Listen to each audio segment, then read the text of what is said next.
عرفتهم بسيماهم ولتعرفنهم في لحن القول والله يعلم أعمالكم ولنبلونكم حتى نعلم المجاهدين منكم والصابرين ونبلو أخباركم صدق الله العظيم.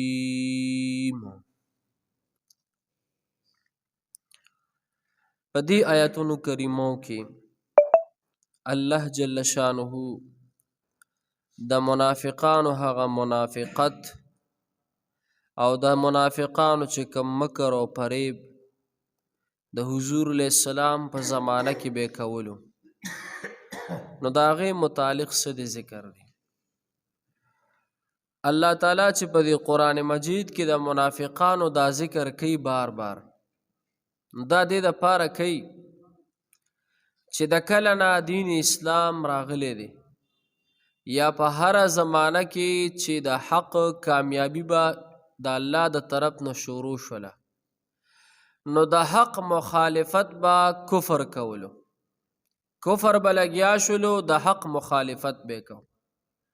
حضور علیہ السلام زمانه کې چې کله اسلام ابتدائی حالات شروع شول نو اسلام ته نقصان، دین ته نقصان، قرآن ته نقصان، پیغمبر ته نقصان، ګورې دا کفارو ډیر نه دی رسولی څومره چې منافقو رسولی دی. ګورې منافقانو دین اسلام ته ډیر لوی نقصان رسولی دی.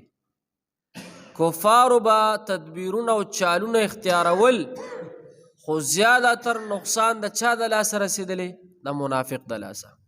ځکه د منافق په پته نه لګېده او کافر خو بس کاره په ښکاره کافر و، هغه به بس کفر به کو، شرک به کو، پته به یې لګېده چې دا څه دی؟ دا کافر دی. خو د منافق سړي به څه دی لکه پته به نه لګېده.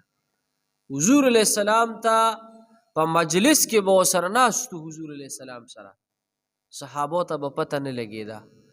نو چې کله به حضور علیہ السلام صحابو ته داسې دراز خبره کوله نو حضور ته به الله پاک حضرت جبریل علیہ السلام راولېږل. د آیات کریمه کې ذکر دی، ویل محبوب پیغمبره دا پلانکې چې په دې مجلس کې ناست دی ګوره د نه ځان بچ ساته.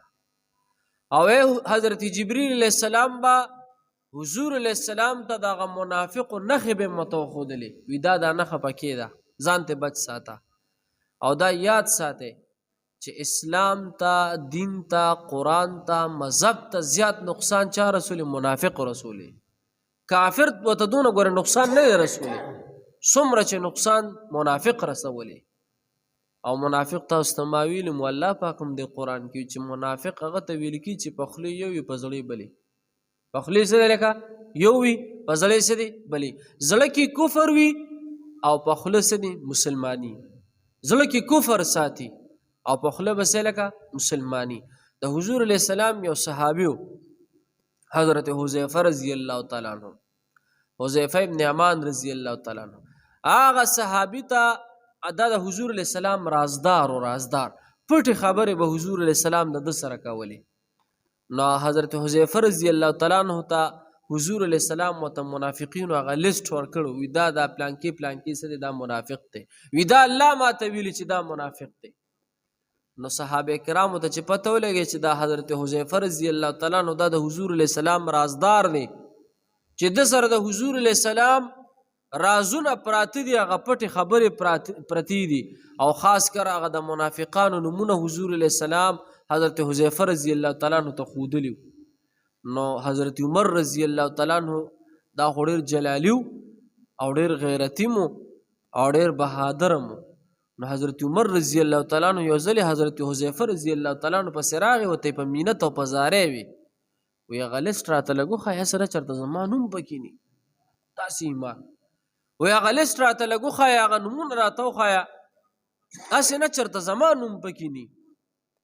حضرت حذیفه رضی الله تعالی عنہ ورته وي نه، وایي زه تا ته د حضور علیہ السلام راز نشم ښودی.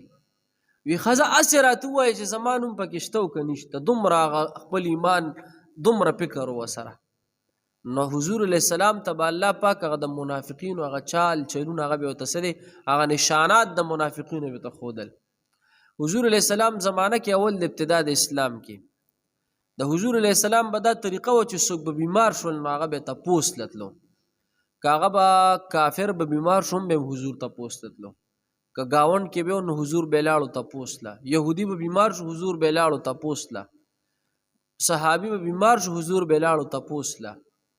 نو یو ځل د منافقو یو چال جوړ کو، خاص کر ابو جهل دا چال جوړ کو. ابو جهل او د منافقینو یو میټینګ وکړو، داسې به وکړو چې موږ خو د پیغمبر نه خلاصېږو نه، نو راشه ردنه د خلاصۍ دپاره به موږ یو طریقه اختیار کړو، او طریقه به داسې اختیار کړو چې ابو جهل یادو چې دی به د قصد ځان بیمار کی، او د حضور علیه السلام مو دا طریقه تاسو ته مول چې د بیمار تپوس ته وتلو وي دی به د قصد ځان بیمار کی، او په کم کټ کې چې دی پروت دا کټ سره به خوا کې یو کند وباسو او د کجورو پاڼې به پې د پاسه واچو، پته به یې نه لګي.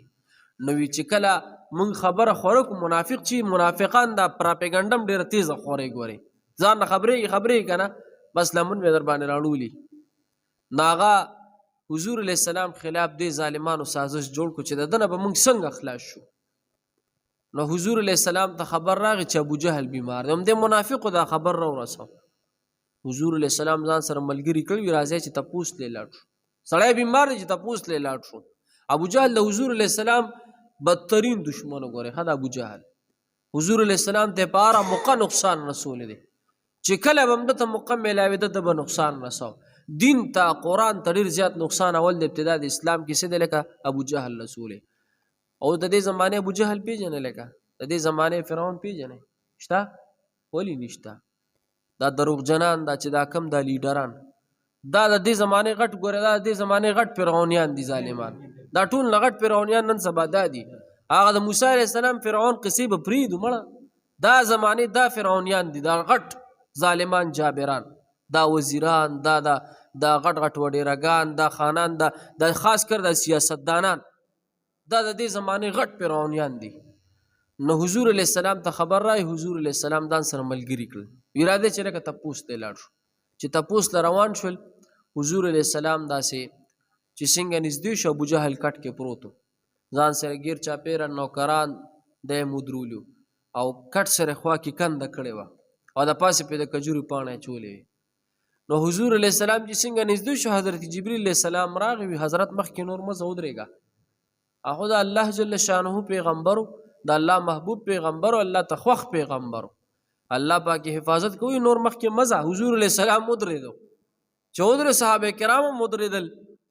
ابو جهل لعین چې څنګه وکتل چې دا خو دوی راځي نه، ودرېدو، په ځان پوه نه شو ابو جهل، په ځان پوه نه شو، د کټ نه راپاسېدو، چې د کټ نه راپاسېدو په هغه کنده کې هغه پرېوتو، کنده کې څه پرېوتو؟ ابو جهل پرېوتو. ګوره منافق سړی نه دی چې کله چال جوړ کړي که نه دی پکې الله پاک په خپله ګیري. د حضور علیه السلام خلاف یې سازش جوړ کړو، دی پکې په خپله پرېوتو. حضور علیه السلام وله خواله روي ظالمه کنده دې ماته ویستې وه پرېوتې پکې په خپله. پښتانه څه وایي کوهي مه کنه د بل سړي په لار، یعنې ستا به د کوهي په غاړه لار شي، په خبره پوه چې دی پکې پرېوتو. نو حضور علیه السلام ته ظالمه دا کنده دې ما لیستې وه یا دا کنده مې تا لیستې وه، وایي بس ته بچ شوې زه پکې ګیر شوم، ښه اوس پکې پروت یا اوس پکې څه دی پروت یا. ابو جهل چغې جوړې کړې ظالمانو، زه خو ستاسو سردار یم، مشر یم، ما وباسه د کند نه وباسئ. خلک لاس ورکوي نه رسېږي، او د سړي چغې والې ما د کندې نه وباسئ. نو هغه وي پړې راوړی، لکه پړې به یې راوړل او پړې به الله پاک لنډه. د حضور معجزه ورته الله بیا هم ښایي، د حضور پیغمبري ورته الله بیا هم ښایي. پړې به لنډېدو، چې پړې لنډېدو د چغې والې لکه وي ستاسو سردار په کنده کې پروت دی، تاسو دی نه شئ ویستی. حتی تر دې پورې یو روایت پکې ما داسې مورېدلی چې یاره څوک وایي چې او یا پړي راوړل او یو بل پسې به وتړل او هغه به الله پاک لنډ کړل، پوه شوې.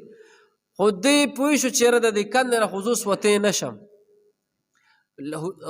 نوکرانو ته یې وي خبرې مه کوې لږ، نوکرانو ته یې وي دغه وکړې، وي داسې وکړې لاړ شئ محمد رسول الله صلی الله علیه وسلم، وایي د هغه نه بغیر ما څوک د دې کندې نه نشي ویستی.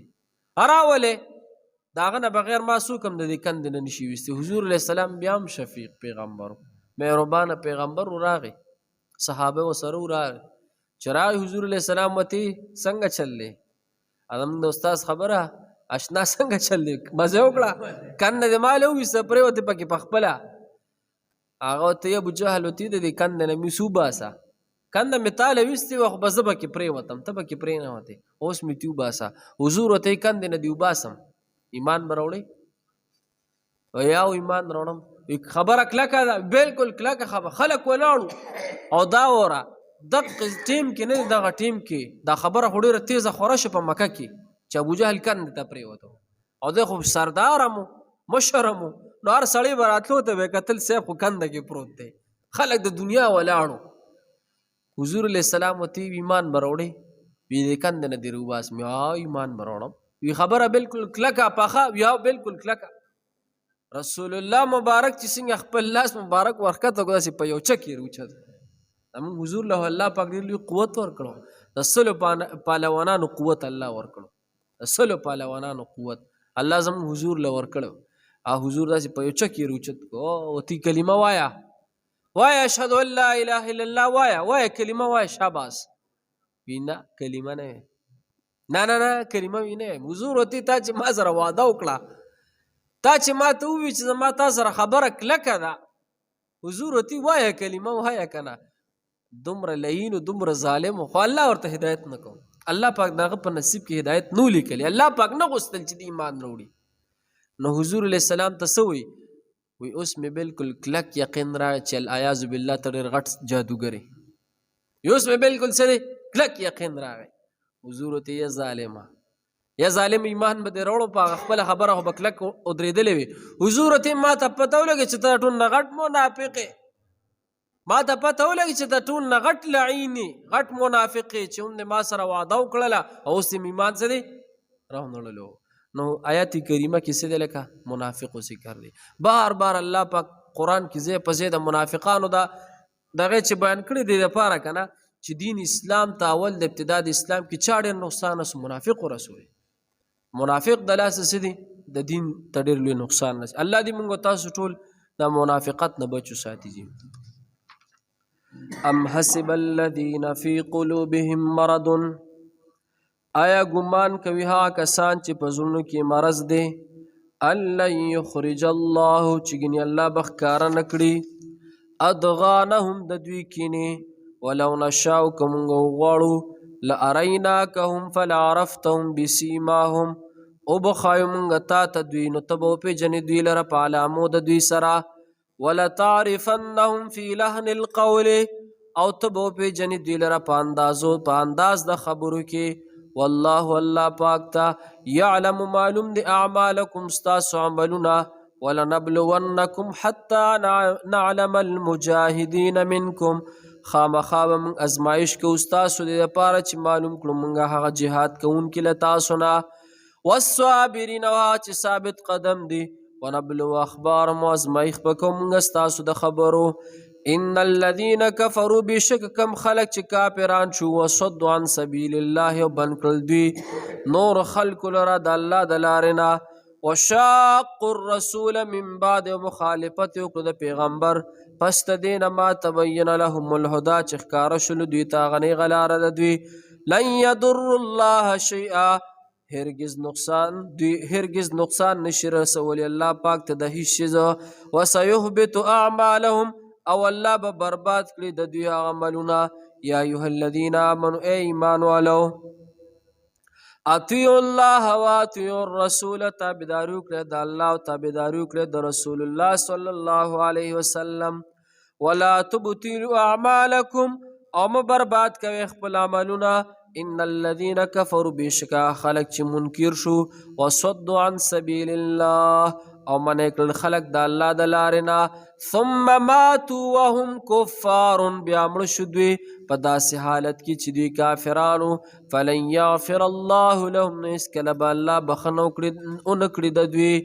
فلا تهینوا، نو تاسو همت مه بیلئ، وتدعوا او مه بلئ تاسو الی السلم صلح ته، وانتم وتدعوا تاسو بلئ دی لره الى السلم هغه صلح ته وانتم تاسو اعلون غالب به تاسو والله الله پاک چې ماکم له تاسو سره دی ولن يتركم اعمالكم او چری به کمیونه کړی الله ستاسو په عملونو کې انما الحیات الدنیا بشک زندگی د دې دنیا چې دا لعب ولهن تماشا د او لوبې دي وان تؤمنوا کچری تاسو یقین وکړو وتتقوا ځان مو ساتلو یؤتکم اجورکم در بکړي الله پاک تاسو تاسو بدلی ولا يسألكم اموالکم ونبغواړي تاسو نستاسو مالونه ان يسألكموها فيحفكم او غواړي درنه دغه مالونه او تنگ مکړي تبخلون بخل بوکړي او یخرج دعانکم اور وباسي تاسو زړه د خفګان ها انتم هؤلاء ور تاسو دا خلق چې تاسو بللی شوی تدعونا چې تاسو بللی شي دی خبر تعالی تنفقو چې تاسو خرچ وکړي فی سبیل الله د الله په لار کې فمنکم بزین استاسو من هادي يبخل چې بخل کوي من يبخل او سوک چې بخل کوي وکړي فانما يبخل عن نفسه نو بشک چې بخل کوي د خپل ځان د پاره والله الغنی والله پاک غنی ذات ته وانتم الفقراء او تاسو محتاج وان تتولوا کچری تاسو واړوي د خدای د احکامات د مخ یستبدل قوما غیرکم نبدل بکری الله بل قوم لره غیر لتاسنا ثم لا يكون امثالکم بیا بهغی نوستاسو بشان الحمد لله رب العالمين والمتقين والصلاة والسلام على أشرف الأنبياء یا الله مونږ سویل خدای پاک یا الله دا درس مونږ ټول په خپل دربار کې قبول کړي او یا الله زموږ ټول ګناهونه معاف کړي یا الله زموږ ټول د مور او پلار ګناهونه معاف کړي یا الله د ټول امت مسلمه ګناهونه معاف کړي خالق العزل مونږ ټول ناراضي شي زموږ د ټول په حال باندې رحم وکړي خالق العزل دا کم ناس مقتدیان مشران کشران د خدای د ټولو مشکلات ختم کړي یا الله د ټولو پریشانۍ ختم کړي یا الله د چا قرضونه خدای د قرضونو نه بېغمه کړي خدای پاک د چا روزګارونو نشته حلال رزق اسباب پیدا کړي چا کورونه کې بیماری د خدای بیماری ختم کړي زمونږ د ټولو خدای پاک یا الله حامی او ناصر شي مددگار هم شي خدای پاک یا الله زمونږ د ټولو مددگار شي خدای پاک یا الله چاته محتاج مکړي خدای د بنده د بندګۍ نم بچو ساتي د بنده د محتاجۍ نم بچو ساتي د بنده د غلامۍ نم بچو ساتي اللهم حسن مرادنا ويسر امورنا بجاه حبيبك ونبيك ورسولك وصلى الله تعالى على خير خلق محمد وعلى اله وصحبه